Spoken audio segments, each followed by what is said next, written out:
Phoenix. Wake up, it's time to see the love within, the heart that's free, free, free. Being a loving being. What is loving? I will group here under the term loving 5 notions that should go together in my opinion. 1, Respect, 2, being benevolent, 3, love, 4, friendship, and 5. being generous. I am a loving man because I am a respectful, benevolent, loving, friendly, and generous man. By the way, regarding this last adjective, generous, I would invite you to read Zadig, where Voltaire explains how one must be careful when being good. As for the other notions, I think that any listener for whom these adjectives are not in their nature probably does not deserve to listen to this podcast. Moreover, they most likely never wanted to start listening to it. So I won't develop these notions. However, I will extend the notion of love to all areas where heart, love, and compassion are needed. Towards yourself, your family, your friendships, your relationships, and your professional activity, your groups and communities. In short, be loving in as many areas as possible. Be loving for fun. Being an intellectual being. I got my baccalaureate with honors at the age of 17. I remember a few grades, including very good ones in mathematics and physics chemistry, but I also remember somehow good grades in French and philosophy. 14 after having spent a final year closer to the average of 7, my philosophical awakening had been longer, or perhaps I was too young. Who knows? Maybe I'd be able to get better today. In any case, don't hesitate to rate this podcast on the platform where you found it. I will be brief here because the mere fact that you have listened to this podcast is proof that you are yourself an intellectual being. We are alike in this, and you know very well why it is important to be fully human and to realize one's full potential. Be intellectual to be human.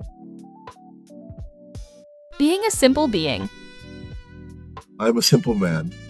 Don't worry about the great men. They are people who like simple things. Having gone through awakening leads to being simple. After enlightenment, a man enjoys simple things more, or he has not gone until the end of his path to enlightenment. And once you are a simple being, you can be more easily happy. Blessed are the simple-minded. So, I simply refer here to the first episodes of this podcast for advice on how to become simple by waking up. I can't prove it. It's a conviction that any person becoming a free thinker is easily accessible and can speak simply to anyone about anything. Just like I think that a person who does not seem simple to you would not be a fully awakened person. He, she, they would still be going back and forth between awaken and dark periods. Being simple also means having simple relationships.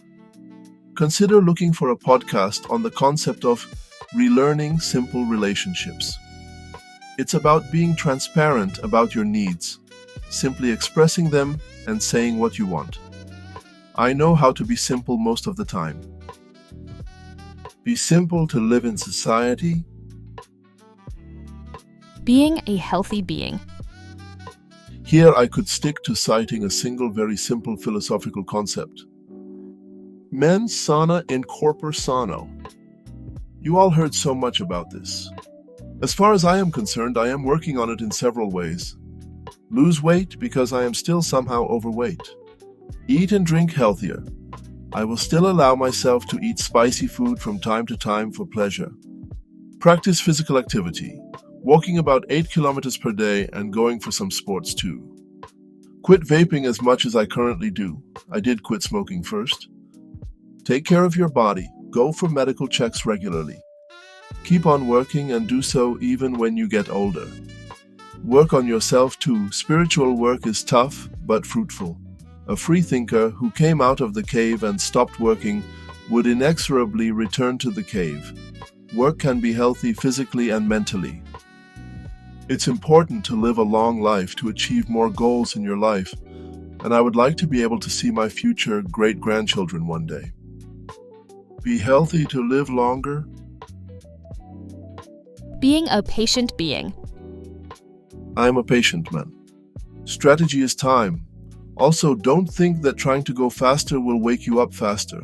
Everyone wakes up at the age that corresponds to them. I'm not saying that there isn't anything you can do to wake up faster, but the amount of work that needs to be done is the same for you, I think. There's no martingale. Some, unfortunately, will wake up at the time of their death. Perhaps even some will never wake up. On the other hand, have your eyes open to seize the opportunities, carpe diem. Every day has its share of opportunities that can allow you to grow, but you have to be active and not passive to seize them. Focus on your priorities. There are actually so many opportunities every day that you shouldn't spread yourself too much either. I will be short here because there are a lot of books on the teaching of patience, starting with works on Asian philosophy. It is also said that Rome was not built in a day. I know how to be patient most of the time. Be patient to wake up.